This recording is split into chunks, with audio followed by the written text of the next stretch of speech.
સંકેન્દ્રીકરણ means કે જે આપણને અયસ્ક મળેલી છે તો એમાંથી માટી, રેતી પ્લસ અન્ય જે જરૂરી પદાર્થો ઘટકો નથી એને દૂર કરવાની યોગ્ય પદ્ધતિ મીન્સ કે સંકેન્દ્રીકરણ, કે જે આપણે આગળના લેક્ચરમાં જોયેલું.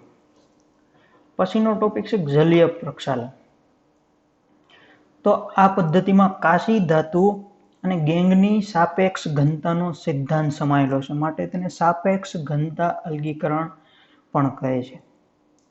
મતલબ કે ખૂબ જ અગત્યનું મોસ્ટ આઈએમપી પદ્ધતિ અથવા તો જો કે વિધેય છે કે ગેંગની સાપેક્ષ ઘનતાનો સિદ્ધાંત કઈ પદ્ધતિ સાથે સંકળાયેલો છે, તો કે જલીય પ્રક્ષાલન. વેરી મોસ્ટ આઈએમપી વિધેય છે.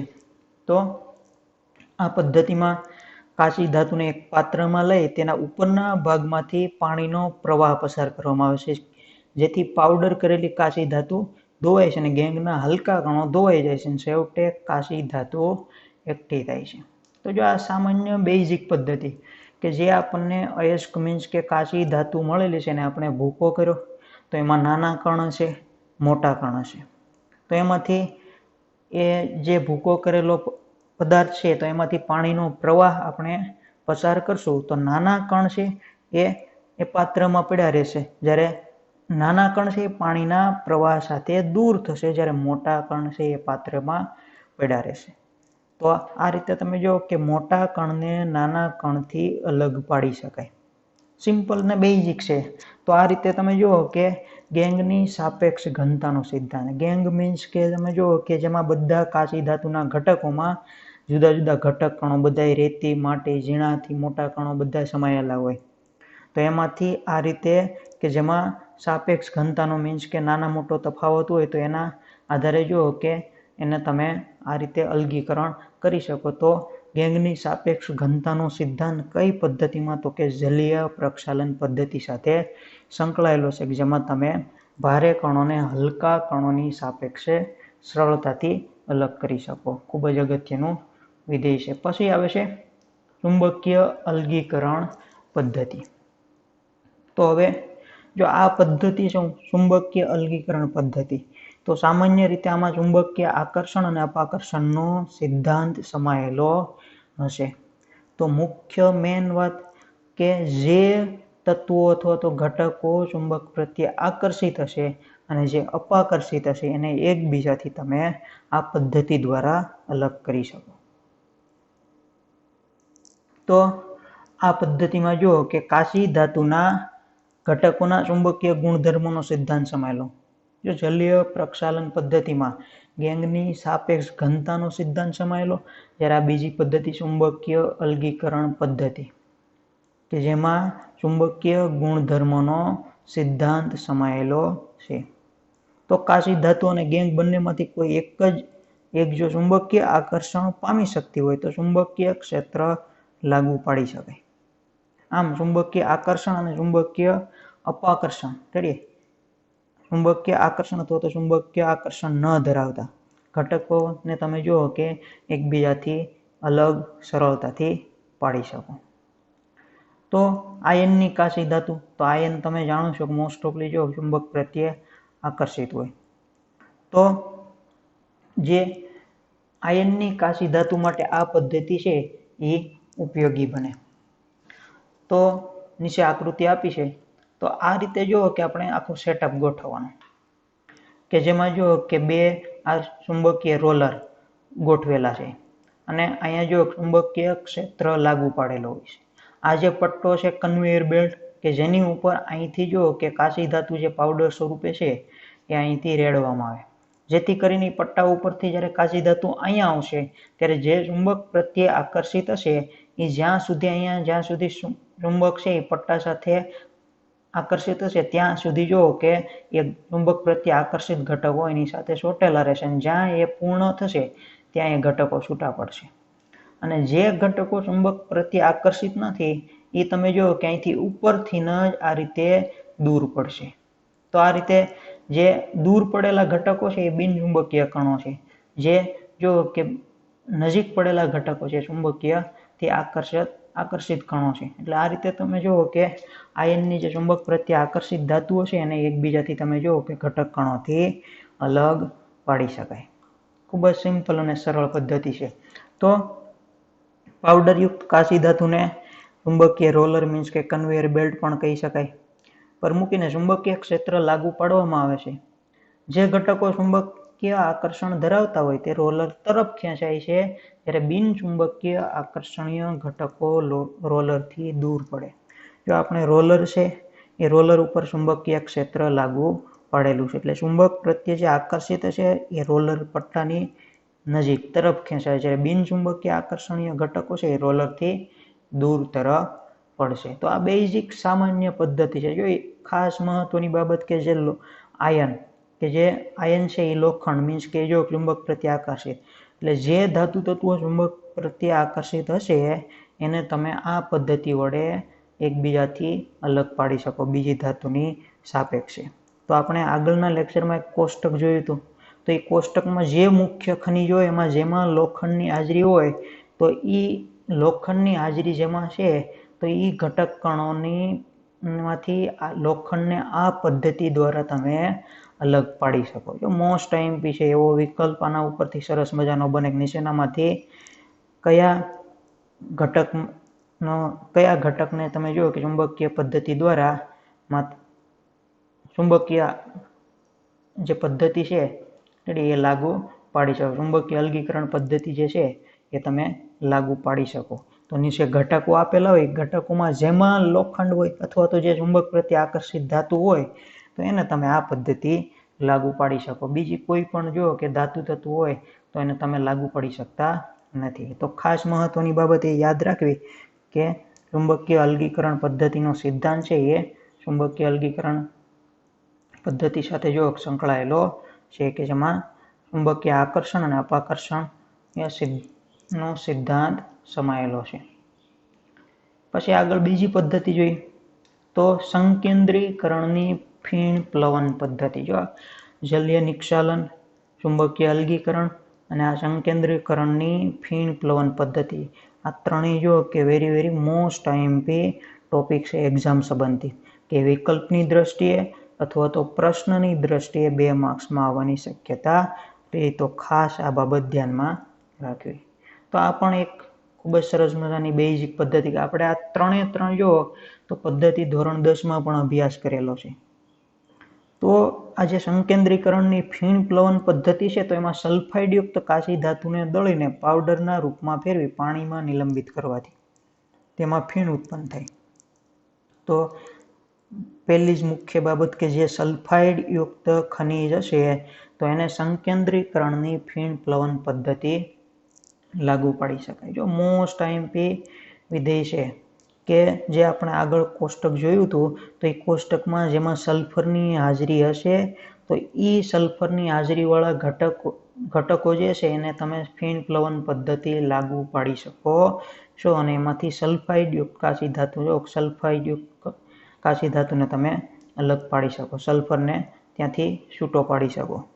તો આ જ્યાં સલ્ફરની હાજરી હશે એને આ પદ્ધતિ તમે લાગુ પાડી શકશો. તો આ ખાસ ધ્યાનમાં રાખવું. તો ફીણ ઉત્પન્ન થાય ને સંકેન્દ્રિત કાચી ધાતુ એકઠી કરવા માટે તેમાં પાઇન તેલ, ચરબીજન્ય એસિડ, ટર્પેન્ટાઇન, ઝેન્થેટ સંયોજનો એટલે મીન્સ કે સોડિયમ ઇથાઇલ ઝેન્થેટ એવા સંયોજનો છે જે ઉમેરવામાં આવે. ખાસ ધ્યાન રાખવું કે પાઇન તેલ, ચરબીજન્ય એસિડ, ટર્પેન્ટાઇન અને ઝેન્થેટ આટલા ઘટકો જો કે સંકેન્દ્રિત કાચી ધાતુ છે એકઠી કરવા માટે એમાં સૌપ્રથમ ઉમેરવામાં આવે. તો આ પદાર્થો પાણી સાથે ભળતા ન હોવાથી કાચી ધાતુને સંકેન્દ્રિત અને ભેજ રહિત કરે. જ્યાં જે ઉમેરેલા મુખ્ય ઘટકો છે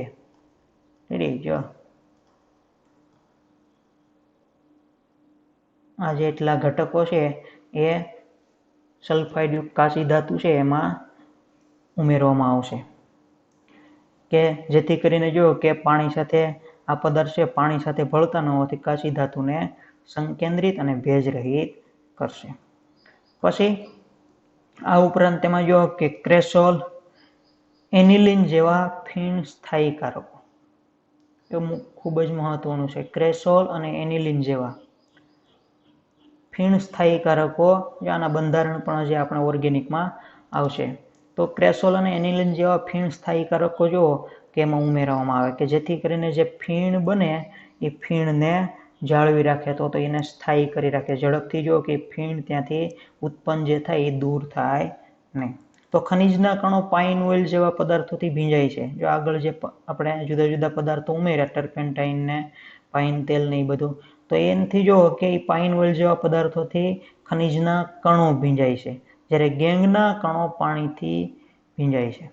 અને બીજા અન્ય જે ઘટકો પદાર્થો હશે તો એ બધા પાણીથી ભીંજાશે, જ્યારે ખનિજના મીન્સ કે સલ્ફાઇડયુક્ત કાચી ધાતુના જે કણો છે એ પાઇન ઓઇલથી ભીંજાય છે।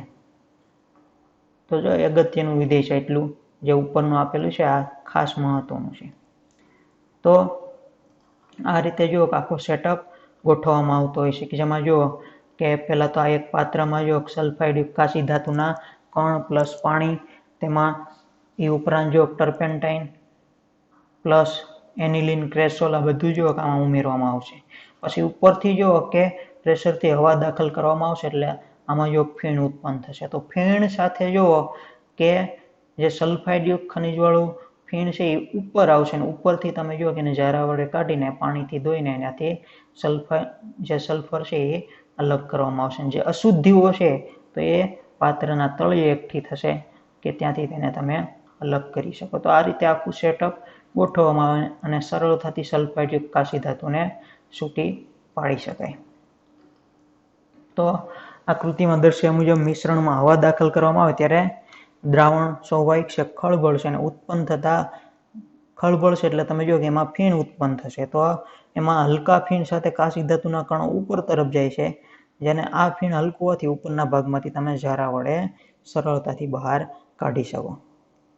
પછી તેને ગરમ કરીને કાચી ધાતુને કણો મેળવીને જ્યારે આ અશુદ્ધિઓ પાણીયુક્ત દ્રાવણમાં નીચે તરફ નિલંબિત રહી જાય, મીન્સ કે જે અશુદ્ધિઓ એમાં હશે એ બધી તમે જો કે દ્રાવણના જે છે દ્રાવણ એમાં નીચે તળિયે એકઠી થશે કે જે તમે ત્યાંથી તેને અલગ પાડી શકો। તો કેટલીક વખત સલ્ફાઇડયુક્ત બે કાચી ધાતુને પણ અલગ કરી શકે અને આ માટે તેલ અને પાણીનું પ્રમાણ યોગ્ય રીતે પસંદ કરવામાં આવે તેમજ કેટલાક અવસાધકોનો પણ ઉપયોગ કરવામાં આવે। સલ્ફાઇડયુક્ત બે કાચી ધાતુ હોય તો તમે એમાંથી એ બંને કાચી ધાતુને પણ તમે યોગ્ય પ્રમાણમાં પાણી અને જે તેલનો ઉપયોગ કરો તો એનો યોગ્ય પ્રમાણમાં ઘટકો લઈને તમે અથવા તો અવસાધકનો ઉપયોગ કરીને એ બે સલ્ફાઇડયુક્ત કાચી ધાતુને પણ તમે અલગ પાડી શકો। દાખલા તરીકે આપણે જોઈએ તો અહીંયા ZnS, એ ZnSને ઝિંક બ્લેન્ડ અથવા તો સ્ફાલેરાઇટ કહેવાય અને ગેલિના PbS લેડ સલ્ફાઇડ। તો આ બે ઘટકો જો બંને કેવા છે, સલ્ફાઇડ બેયમાં છે સલ્ફર, તો સલ્ફાઇડયુક્ત ઘટકો છે। તો આ કાચી ધાતુમાંથી જો કે સોડિયમ સાયનાઇડ જેવો અવસાધક ઉમેરવાથી ફીણ સાથે માત્ર જો મોસ્ટ IMP છે કે આ બે કાચી ધાતુના કણો સલ્ફાઇડયુક્ત કાચી ધાતુના બંને કણોને આપણે અલગ પાડવા। પહેલા તો બે ઘટકો એકમાં ભેગા હશે એટલે એ ભેગા છે એને આપણે અલગ પાડવા છે। તો એમાં આપણે પહેલા તો સોડિયમ સાયનાઇડનો અવસાધક તરીકે ઉપયોગ કરશું। તો અમે ફીણ સાથે તો એમાં અવસાધક તરીકે NaCnનો ઉપયોગ કરશો તો ફીણ જે આવશે તો ફીણ સાથે માત્ર લેડ સલ્ફાઇડ ઉપર આવશે, જ્યારે ZnS છે એ ફીણમાં ના આવતા દ્રાવણમાં અદ્રાવ્ય રહેશે। તો ફીણ સાથે જે આવે PbS એને તમે ZnS થી સરળતાથી દૂર કરી શકો અને ZnS છે એ પાણીમાં દ્રાવ્ય તમે જુઓ કે સોડિયમ ટેટ્રાસાયનોઝિંકેટ સંકીર્ણ બનાવશે। તો મોસ્ટ IMP આ ઉદાહરણ છે કે ZnS અને PbS છે ઝિંક બ્લેન્ડ અથવા તો ગેલિના એ બંને જે સલ્ફાઇડયુક્ત કાચી ધાતુઓ છે એને અવસાધક NaCN વડે તમે જુઓ કે એકબીજાથી અલગ પાડી શકો, જેમાં ફીણ સાથે લેડ સલ્ફાઇડ અને પાણીમાં જુઓ કે દ્રાવ્ય થઈને ZnS પાણીમાં દ્રાવ્ય થઈને સોડિયમ ટેટ્રાસાયનોઝિંકેટ સંકીર્ણ બનાવશે। તો આ રીતે તમે બંનેને અલગ પાડી શકો। તો ખૂબ જ મહત્વનો અગત્યનો એ ટોપિક છે।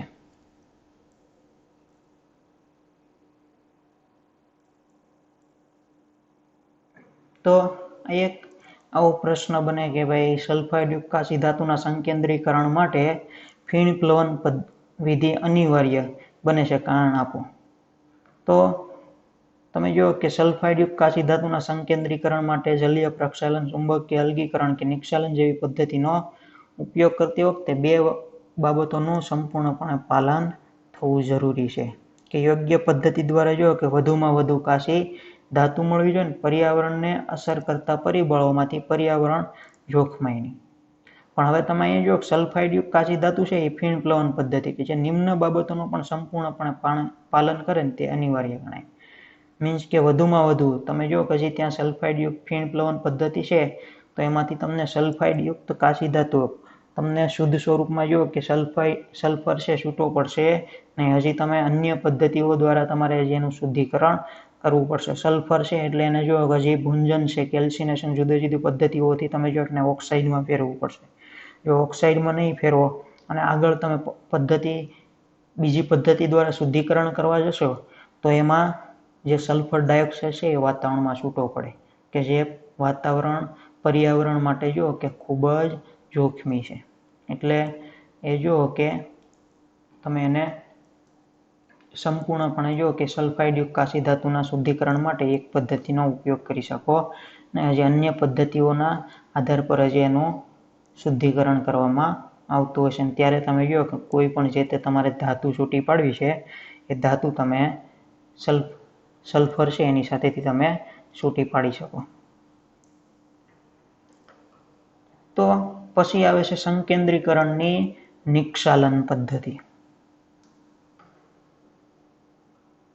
તો નિક્ષાલન તો જ્યારે કાચી ધાતુ કોઈ યોગ્ય દ્રાવકમાં દ્રાવ્ય હોય ત્યારે આ પદ્ધતિનો ઉપયોગ કરવામાં આવે. નિક્ષાલન પદ્ધતિ કાચી ધાતુઓ કોઈ યોગ્ય દ્રાવકમાં દ્રાવ્ય હોય ત્યારે આ પદ્ધતિનો તમે ઉપયોગ કરી શકો. ને એ બે પદ્ધતિ ભાઈ બોક્સાઇડમાંથી એલ્યુમિનિયમનું નિક્ષાલન અને બીજું છે સિલ્વર અને ગોલ્ડની ધાતુ કર્મ વિધિમાં નિક્ષાલન. તો આ પણ ખૂબ એટલે ખૂબ જ મહત્વની બાબત છે. બેઝિક જોઈએ તો આ મહત્વની પ્રક્રિયા છે કે જે આ બોક્સાઇડ છે એમાંથી એલ્યુમિનિયમ છે, મીન્સ કે આને એલ્યુમિના આપણે કહી છે Al2O3. આ એલ્યુમિનાનું સૂત્ર છે, ખાસ ધ્યાનમાં રાખવું.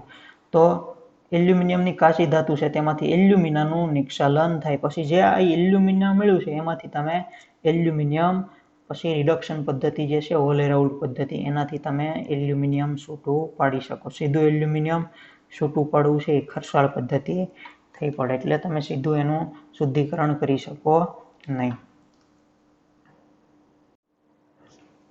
તો મહત્વની પ્રક્રિયા છે કે ભાઈ બોક્સાઇટમાંથી છે એલ્યુમિનિયમની કાચી ધાતુ એલ્યુમિનાનું નિક્ષાલન જે છે એ કરી શકે. અને બીજું છે સિલ્વર અને ગોલ્ડની ધાતુ કર્મ વિધિના નિક્ષાલન. આ જો કે 2 માર્ક્સ માટે પણ ખૂબ જ મહત્વનો અને ઘણીવાર પૂછાઈ ગયેલો પ્રશ્ન છે.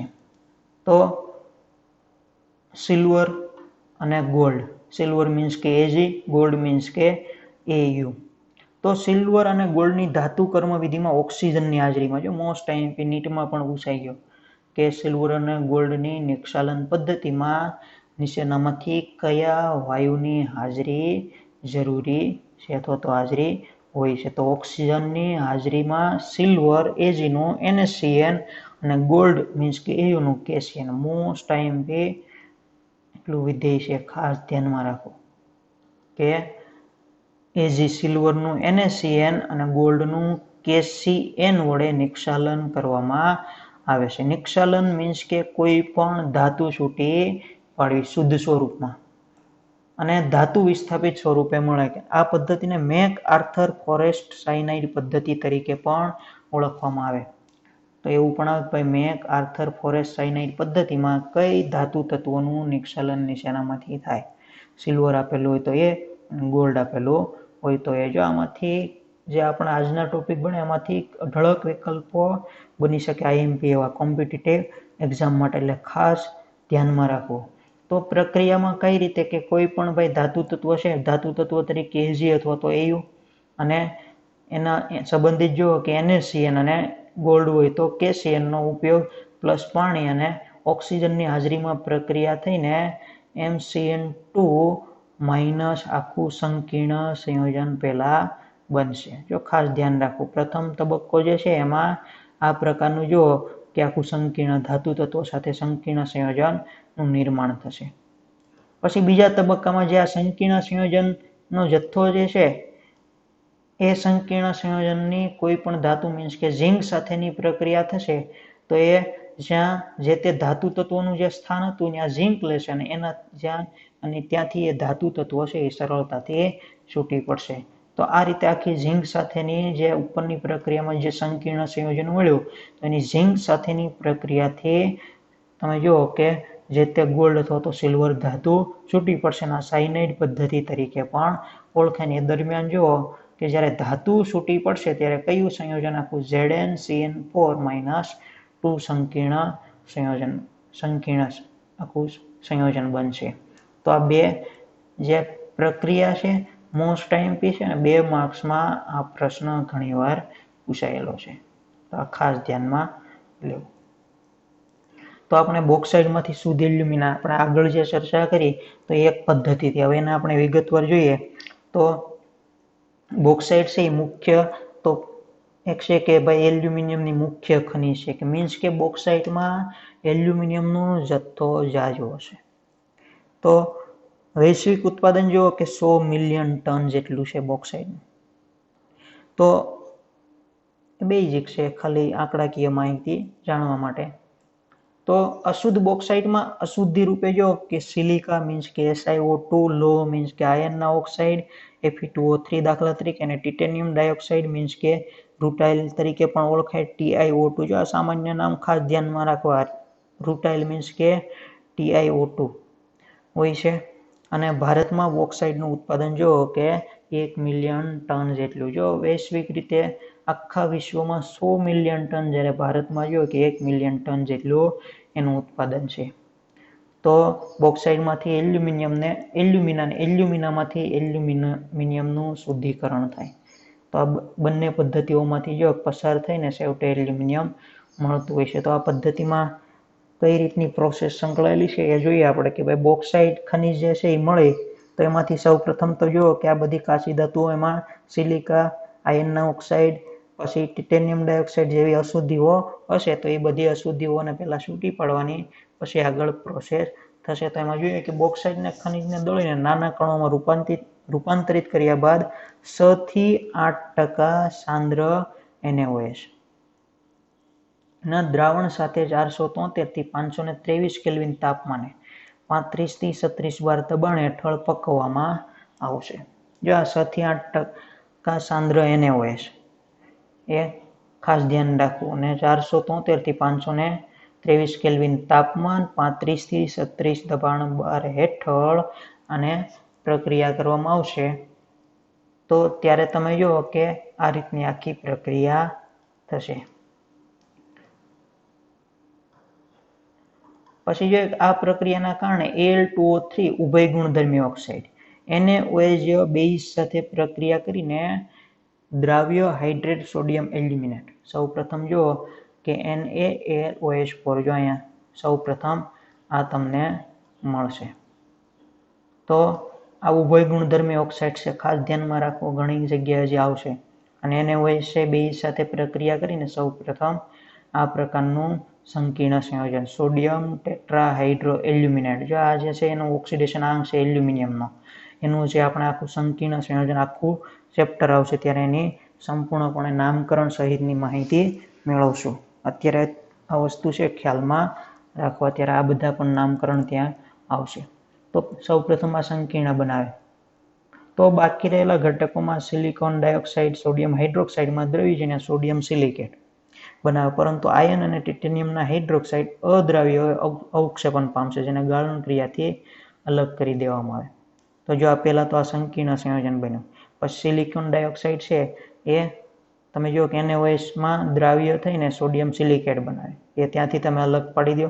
પછી આયર્ન અને ટિટેનિયમના હાઇડ્રોક્સાઇડ જો કે અદ્રાવ્ય છે એટલે એને અવક્ષેપણ મીન્સ કે તમે જો સરળતાથી એની છે તળિયે જમા થાય તો તમે એને ગાળણ ક્રિયાથી અલગ પાડી શકો. તો ઘણી ખરી અશુદ્ધિ જો પહેલા તબક્કામાં દૂર થાય. તો જે આ જે સોડિયમ હાઇડ્રેટ સોડિયમ એલ્યુમિનેટ જે મળ્યું છે તો એ પછી જો કે બીજા તબક્કામાં જો કે એની સીધી પ્રક્રિયા એમાંથી CO2 વાયુ પસાર કરીને દ્રાવણનું તટસ્થીકરણ કરતા જલીય Al2O3 ના અવક્ષેપ મળશે. જો અહીંયા આખી પ્રક્રિયા જલીય Al2O3 ના અવક્ષેપ તો આ તબક્કે તાજા બનાવેલા જલીય Al2O3 અથવા તો એલ્યુમિનિયમ હાઇડ્રોક્સાઇડના અવક્ષેપ ઉમેરવામાં આવશે અને જે દ્રાવણમાંના Al2O3 નો અવક્ષેપણ કરશે.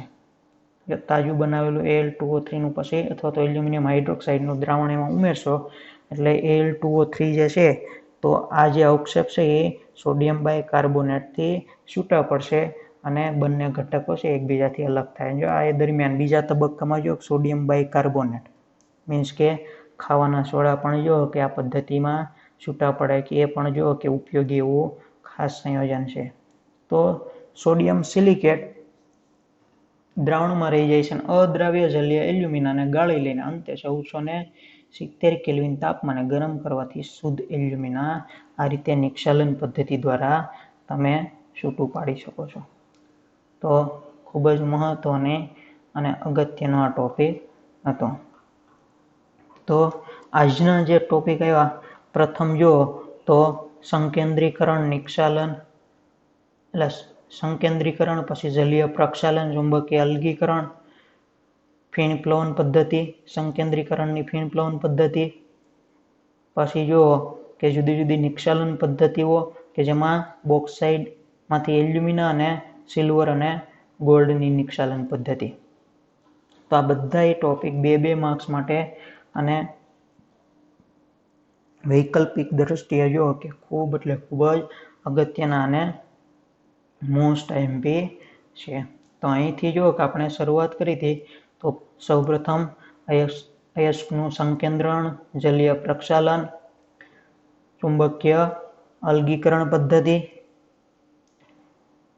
ફીણ પ્લવન પદ્ધતિ,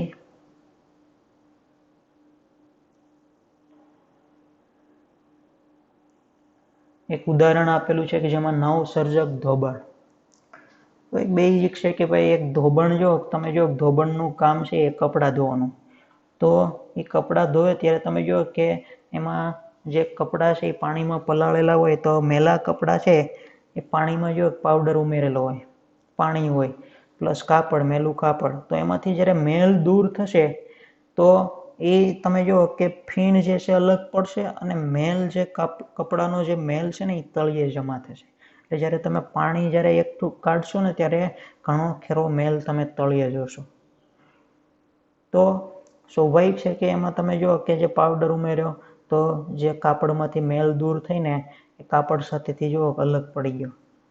તો ત્યાંથી જો કે એક વૈજ્ઞાનિકના એ સંપર્કમાં આવે અને વૈજ્ઞાનિકને ત્યાંથી એક જો કે ઘટના ઉપરથી એને એ દિશામાં આગળ વધવાની પ્રેરણા મળે.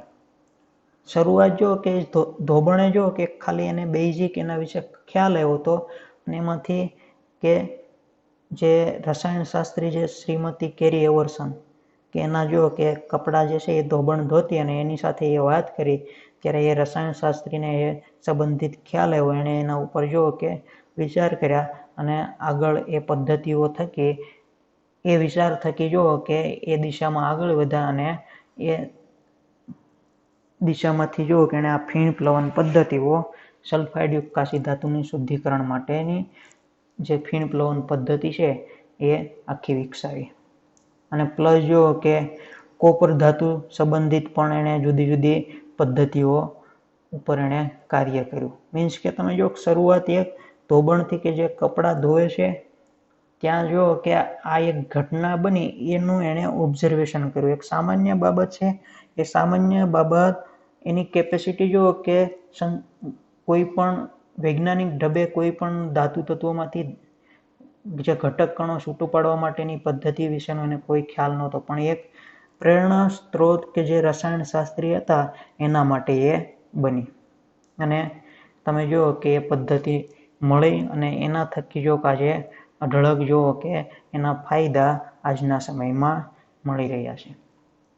તો એવી તો ઘણી બધી જુઓ કે બાબતો સંકળાયેલી હોય અને ઘણી બધી ઘટનાઓ આપણી સમક્ષ પણ આવતી હોય છે, પરંતુ આપણે જોઈએ અને સામાન્ય એ બાબતો પર વિચાર કરીએ તો એમાંથી ઘણું બધું જાણવા અને શીખવા મળતું હોય. તો પછી આપણે નિક્ષાલન પદ્ધતિ જોઈ, બોક્સાઇડમાંથી એલ્યુમિનાનું નિક્ષાલન, એની જુદી જુદી પ્રક્રિયાઓ, પછી સિલ્વર અને ગોલ્ડ સંબંધિત જો કે આપણે નિક્ષાલન પદ્ધતિ જોઈ. તો અહીંયા સુધીનો આપણે જોયો કે આજના જે ટોપિક હતા એ ખૂબ જ અગત્યના અને મહત્વના હતા અને પ્રક્રિયાની દ્રષ્ટિએ વેરી મોસ્ટ આઈએમપી એવા ટોપિક છે, તો ખાસ એ ધ્યાનમાં રાખવા.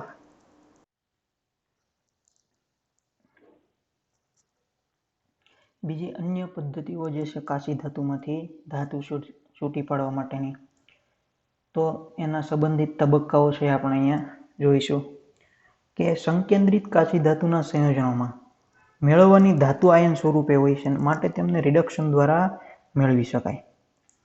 પરંતુ આ માટે સંકેન્દ્રિત કાચી ધાતુને રિડક્શન પામે તેવા યોગ્ય સ્વરૂપમાં ફેરવવી પહેલા મહત્વની છે, કારણ કે સરળતાથી રિડક્શન પામી શકે તો જ પદ્ધતિ જરૂરી છે, નહીંતર જો કે પદ્ધતિની કોઈ પણ જરૂરિયાત ઊભી થતી નથી. દાખલા તરીકે આપણે કહીએ કે ભાઈ સલ્ફાઇડ યુક્ત કાચી ધાતુ છે, તો એને તમે રિડક્શન પદ્ધતિ લાગુ પાડીને એમાંથી ધાતુ છૂટી પાડવી છે, તો એ દરમિયાન જો કે સલ્ફર ડાયોક્સાઇડ છે એ વાતાવરણમાં છૂટો પડી શકે, પરંતુ જો કે એના થકી પર્યાવરણ જોખમાય, એટલે એ જો કે યોગ્યતા પાત્ર છે એ નહીં.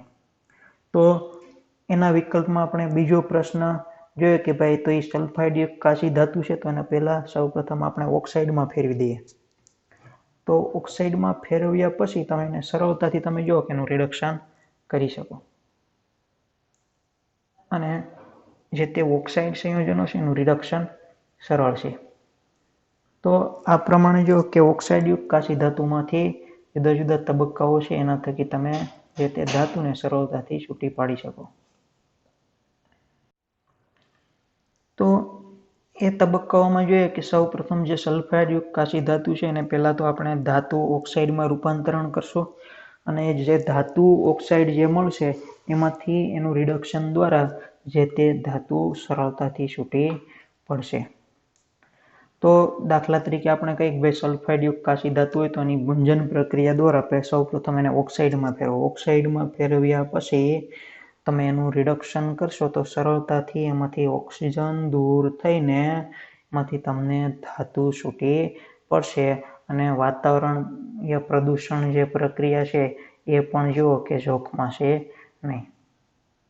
તો આ ખૂબ જ મહત્વની બાબત છે, અને એના સંબંધિત બે તબક્કાઓ ભાઈ સૌ પ્રથમ ઓક્સાઇડમાં રૂપાંતરણ અને પછી ઓક્સાઇડ ધાતુનું રિડક્શન.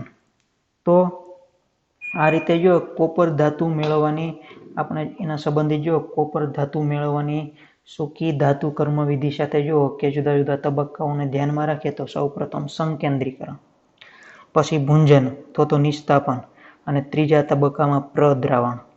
તો આ 3 તબક્કાઓ સંકળાયેલા. સંકેન્દ્રીકરણ મીન્સ કે આપણે પ્રથમ તબક્કો છે, મીન્સ કે જે તે સલ્ફાઇડ યુક્ત કાચી ધાતુ છે એને એકઠી કરો, એમાંથી માટી, રેતીના વગેરે બીજે જે અન્ય ખનિજો છે એને દૂર કરો.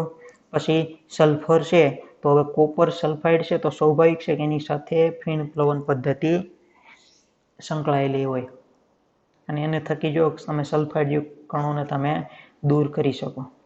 એટલે બેઝિક જો એ ખૂબ જ મહત્વનું છે. કોપર સલ્ફાઇડ છે તો સ્વાભાવિક છે કે એની સાથે ફીણ પ્લવન પદ્ધતિ લાગુ પડશે, કારણ કે એમાં સલ્ફરની અશુદ્ધિ છે.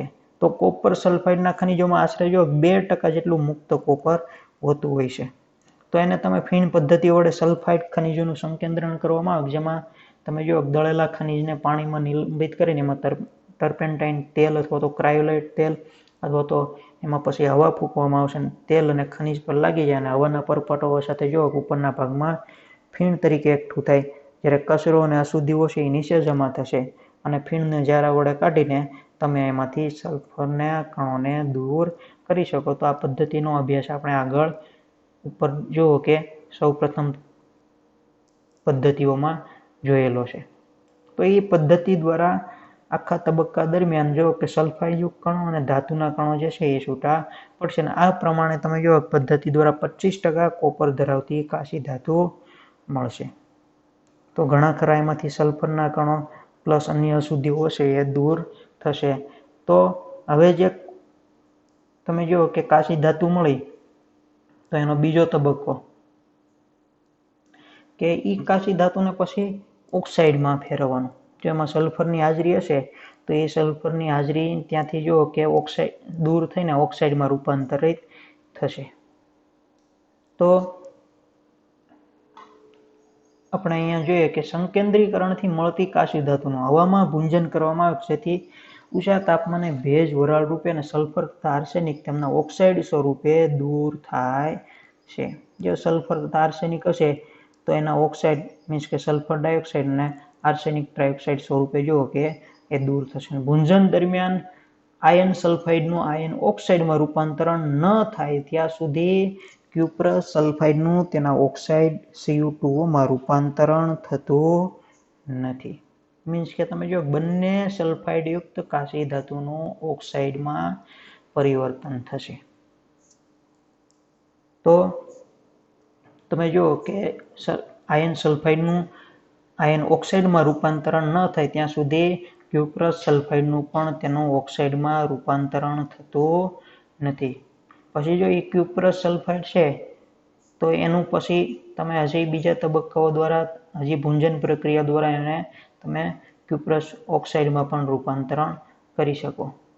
પછી તમે જુઓ કે એમાંથી ધાતુ છૂટી પાડી શકો. તો આ રીતે તમે જુઓ કે જે તે ધાતુ આપેલી તો એને હવાની હાજરીમાં ભૂંજન પ્રક્રિયા દ્વારા પહેલા ધાતુ ઓક્સાઇડમાં છૂટા પાડો અને એ ધાતુ ઓક્સાઇડની પછી રિડક્શન પ્રક્રિયા થશે.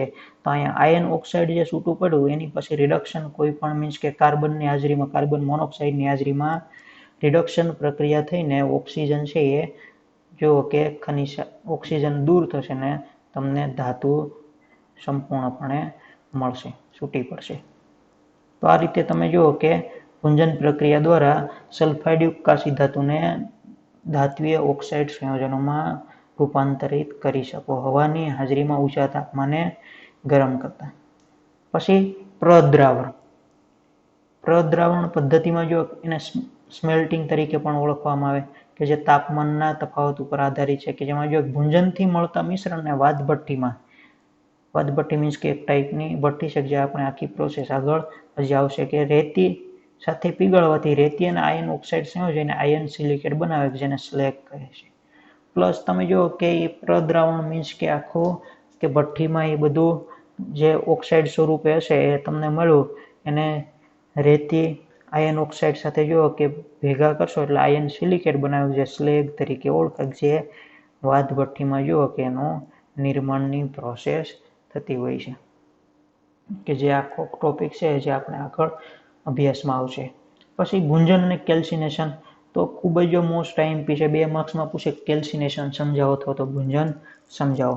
કેલ્સિનેશન છે તો એક કાર્બોનેટ યુક્ત ખનિજો છે એના માટે ઉપયોગી. જો ખાસ કાર્બોનેટ યુક્ત મીન્સ કે જો અહીંયા ઝિંક કાર્બોનેટ છે, કેલ્શિયમ કાર્બોનેટ છે, તો એ દરમિયાન જો કે કાર્બન ડાયોક્સાઇડ છૂટો પડતો હશે જે તે પ્રક્રિયામાં. ભૂંજન પ્રક્રિયામાં જો તો મોસ્ટ ઓફલી સલ્ફર ડાયોક્સાઇડ અથવા તો સલ્ફાઇડ યુક્ત કાચી ધાતુ હશે એનું ઓક્સાઇડમાં રૂપાંતરણ થતું હશે. તો આવી પ્રક્રિયાઓ છે અનુક્રમે એકબીજા સાથે સંકળાયેલી હશે. અને ખૂબ જ મહત્વનું છે ધ્યાનમાં રાખવું કેલ્સિનેશન મીન્સ કે કાર્બોનેટ યુક્ત કાચી ધાતુઓને સખત કાચી ધાતુને સખત ગરમ કરવામાં આવે જેથી બધા જ બાષ્પશીલ પદાર્થો દૂર થઈને ધાતુ ઓક્સાઇડ છૂટું પડશે.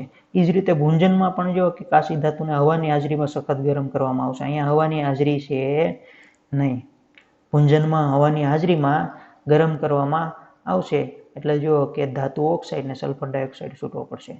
તો આ રીતે જો અનુક્રમે પ્રક્રિયાઓ સંકળાયેલી હોય છે. તો આ કેલ્સિનેશન કે હવાની હાજરીમાં જો કે કાચી ધાતુને સખત ગરમ કરવામાં આવશે તો બાષ્પશીલ અશુદ્ધિઓ દૂર થશે અને ધાત્વીય ઓક્સાઇડ સંયોજનો છૂટા પડશે. દાખલા તરીકે ઝિંક કાર્બોનેટનું જો કે ઝિંક ઓક્સાઇડના કાર્બન ડાયોક્સાઇડમાં રૂપાંતરણ થશે.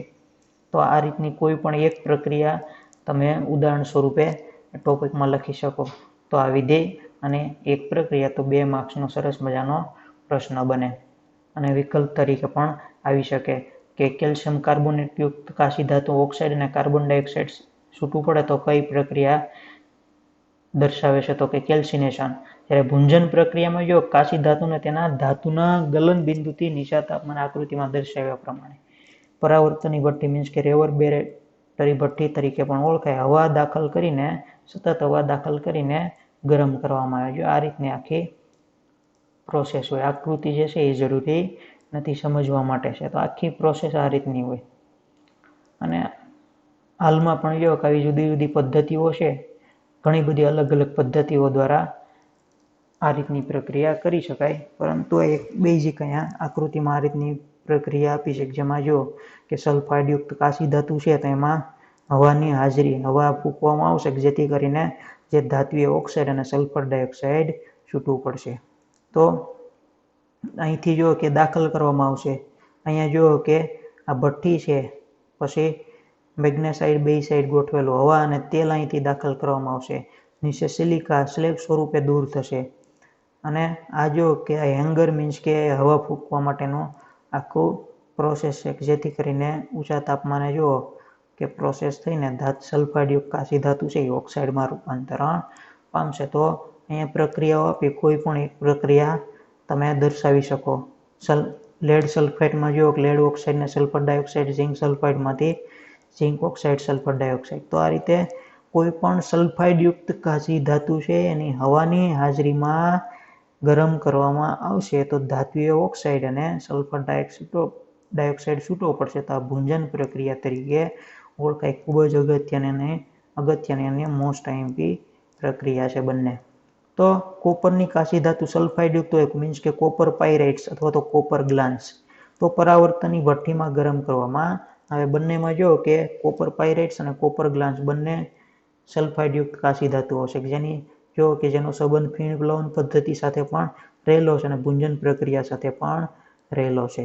તો ખાસ એ મહત્વનું અને અગત્યનું છે, ધ્યાનમાં રાખવું એ બાબત.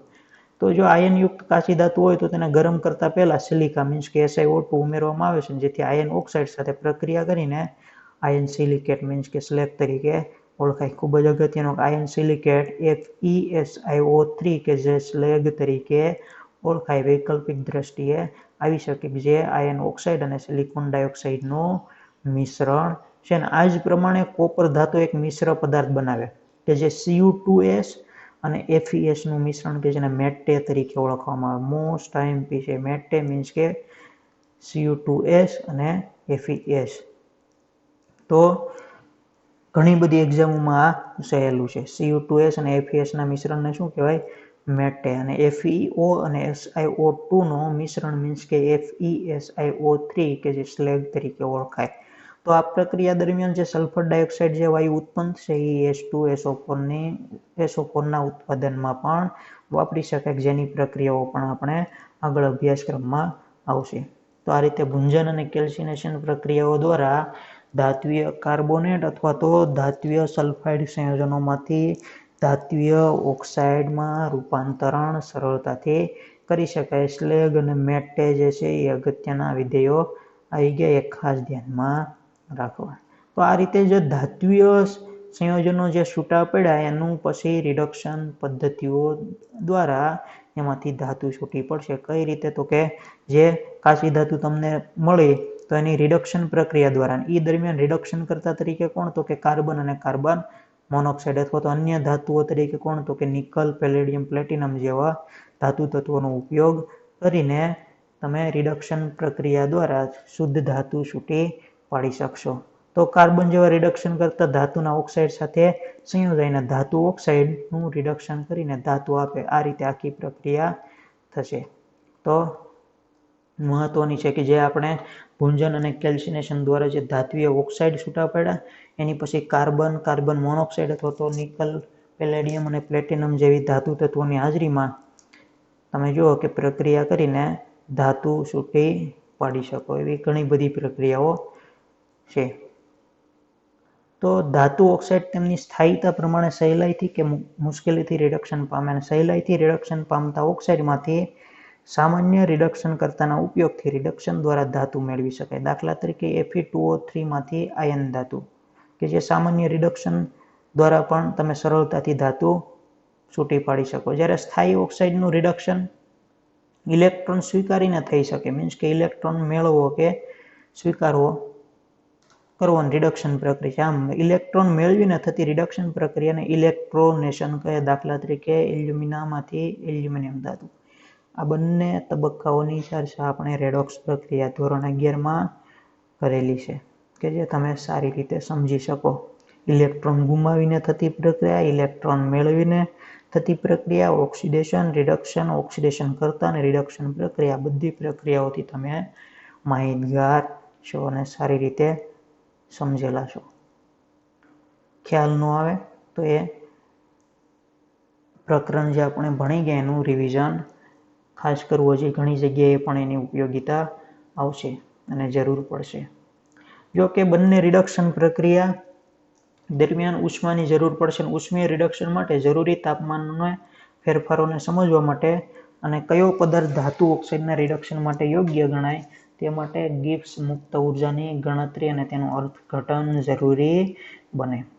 એ તમે જાણતા હશો કે ડેલ જી કે જુદા જુદા તાપમાન, દબાણ, ઘણા બધા વિધેયો જે પ્રક્રિયા સાથે સંકળાયેલા છે એ પ્રક્રિયામાં જુદા જુદા વિધેયોમાં ફેરફાર કરીને મુક્ત ઉર્જાની વેલ્યુ ઋણ થાય તો પ્રક્રિયા આપમેળે થાય. તો આપણે ડેલજીનું મૂલ્ય શક્ય બને ત્યાં સુધી ઋણ બને એવી પ્રક્રિયા કરવી, જેથી કરીને પ્રક્રિયામાં ઘણો ખરો બેનિફિટ અને ફાયદો થાય. તો જુદા જુદા તબક્કાઓ સાથે અથવા તો તાપમાનમાં ફેરફાર કરી અને યોગ્ય રિડક્શન કરતા પદાર્થનો ઉપયોગ કરીને પ્રક્રિયાને એવી બનાવવી કે જેથી કરીને પ્રક્રિયા આપમેળે થાય.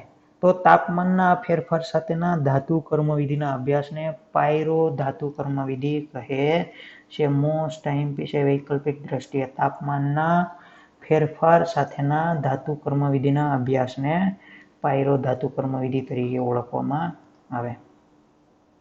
તો શા માટે કાચી ધાતુમાંથી ધાતુ મેળવવા માટે ઓક્સાઇડ ખનિજો વધુ પસંદ કરાય? આ રીતે પણ 2 માર્ક્સનો સરસ મજાનો પ્રશ્ન બને. તો સ્વાભાવિક છે બેઝિક કે સલ્ફાઇડયુક્ત કાચી ધાતુ હોય તો સ્વાભાવિક છે કે એમાંથી જ્યારે તમે જો એની પ્રક્રિયા આગળ કરશો તો એ દરમિયાન સલ્ફર ડાયોક્સાઇડ છૂટો પડશે. તો એ સલ્ફર ડાયોક્સાઇડ છે એ પ્રદૂષણ વધારનારો જો કે વાયુ છે. તો એ જો કે યોગ્ય પદ્ધતિ કહી શકાય નહીં, કારણ કે એક રીતે જો કે ફાયદો છે તો એક રીતે નુકસાન પણ એમાં થાય છે. તો પ્રક્રિયાને એવી બનાવો જેથી કરીને તમે જુઓ કે વધુને વધુ ફાયદો મળે. તો કાચી ધાતુમાંથી ધાતુ મેળવવા માટે ઓક્સાઇડ ખનિજો વધુ પસંદ કરાય, કારણ કે જો સલ્ફાઇડ ખનિજોમાંથી નીકળતો SO2 વાયુ પ્રદૂષણ કરે અને તેમના રિડક્શન પણ મુશ્કેલ છે. બંને તબક્કાઓ જો સલ્ફાઇડયુક્ત કાચી ધાતુ સાથે સંકળાયેલી. સાથે એલ્યુમિનિયમ માટે બોક્સાઇડ અને આયન માટે હેમેટાઇટનો ઉપયોગ જો તો કરવામાં આવે છે, જેથી કરીને એલ્યુમિનિયમ અને આયન છે સરળતાથી છૂટું પાડી શકાય. તો આ રીતે તમે જુઓ કે કોઈ પણ ખનિજો છે તો એ વધુમાં વધુ ઓક્સાઇડ ખનિજો હોય તો એ વધુમાં વધુ જો પહેલી પસંદગી એની કરવામાં આવતી હોય છે. અથવા તો સલ્ફાઇડયુક્ત કાચી ધાતુ હોય તો એને સૌ પ્રથમ ઓક્સાઇડમાં ભૂંજન પદ્ધતિ દ્વારા ઓક્સાઇડમાં રૂપાંતરણ કરીને પછી એની રિડક્શન પ્રક્રિયા આગળ વધારવામાં આવતી હોય છે, જેથી કરીને તમને વાતાવરણીય પ્રદૂષણ અને પ્રક્રિયાની દ્રષ્ટિએ ફાયદો વધારે રહે. તો આ રીતે જુઓ કે પ્રશ્ન બની શકે. તો આજનો જે અભ્યાસ આપણે કર્યો તો એ ખૂબ જ મહત્વનો અને અગત્યનો હતો. આજના જે ઉપરના ટોપિક આપણે 2 જોયા એ સંબંધિત જુઓ કે ઓક્સાઇડમાં પરિવર્તન, નિસ્તાપન અથવા તો તમે જુઓ કે એ કેલ્સિનેશન તરીકે ઓળખાય છે, નિસ્તાપન તરીકે પણ ઓળખાય અથવા તો કેલ્સિનેશન. અહીં જોઈ શકો નિસ્તાપન મીન્સ કે કેલ્સિનેશન, ઇંગ્લિશ મિનિંગ અહીંયા આપેલો છે. 2 માર્ક્સનો ખૂબ જ અગત્યનો ટોપિક છે. ભૂંજન તો એ પણ ખૂબ એટલે ખૂબ જ મહત્વનો 2 માર્ક્સનો પ્રશ્ન છે. આકૃતિની જરૂરિયાત નથી. કોપર મેટે મીન્સ કે Cu2S FeS નું મિશ્રણ. તો આયન ઓક્સાઇડ અને આયન સિલિકેટના ધાતુમલ મીન્સ કે સ્લેગ. જો અહીંયા ધાતુમલ પણ કહેવાય, ગુજરાતીમાં ધાતુમલ, ઇંગ્લિશ વર્ડ તરીકે સ્લેગ મીન્સ કે FeSiO3 ધાતુમલ. અને કોપર મેટે મીન્સ કે Cu2S અને FeS નું મિશ્રણ. વેરી મોસ્ટ આઈએમપી વિધેય છે. અને ઉત્પન્ન થતો આ પ્રક્રિયામાં ઉત્પન્ન થતો SO2 વાયુ છે એ કોના ઉત્પાદનમાં? તો કે H2SO4 ના ઉત્પાદનમાં વપરાય. પ્લસ રિડક્શન કરતા તરીકે જો કે ખાસ તો કે કાર્બન મોનોક્સાઇડ પ્લસ અન્ય ધાતુઓ તરીકે આપણે જોઈએ નિકલ, પેલેડિયમ, પ્લેટિનમ જેવી ધાતુઓ. આ રીતે પ્રક્રિયા થઈને સરળતાથી ધાતુ છૂટી પાડી શકાય. તો અહીંયા સુધીનો અભ્યાસ જે કર્યો એ ખૂબ જ મહત્વનો